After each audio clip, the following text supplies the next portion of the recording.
మీకు అందరికీ హ్యాపీ సంక్రాంతి. సంక్రాంతి శుభాకాంక్షలు అందరికీ కూడా తెలియజేస్తున్నాను. Praise the lord. ఇది అందరూ చేసుకోవచ్చు ఈ పండుగ.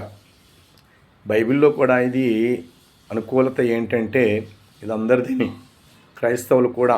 ఎందుకంటే కారణం ఏంటంటే కోతకాలపు పండుగ. కోతకాలం అన్ని పంటలు కూడా ఈ సమయానికి సమకూర్చబడి చాలా పచ్చదనము, అన్నీ కూడా హ్యాపీనెస్, అన్ని పంటలు, అన్ని చెట్లు కాసి పూసి ఫలించి ఫలభరితమైనటువంటి కాలము కోతకాలం. కాబట్టి సంక్రాంతి శుభాకాంక్షలు అందరికీ కూడా.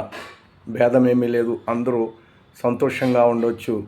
కాబట్టి అందరము సహోదర ప్రేమ కలిగి వ్యత్యాసమేమీ లేకుండా ఒకరినొకరు గౌరవించుకుంటూ, అలా ఇతరుల పండుగలను కూడా మనం గౌరవించుకుంటూ అన్ని పండుగల్లో శుభాలు తెలియజేస్తూ ప్రభు అయిన యేసుక్రీస్తు వారి ప్రేమను కూడా మనం వెల్లడిజల్లుతూ ఉండాలి, తెలియజేస్తూ ఉండాలి. ఆమేన్. అందరికీ హ్యాపీ సంక్రాంతి, శుభ సంక్రాంతి. అందరికీ శుభ దీవెనలు కలుగునుగాక. ఆమేన్.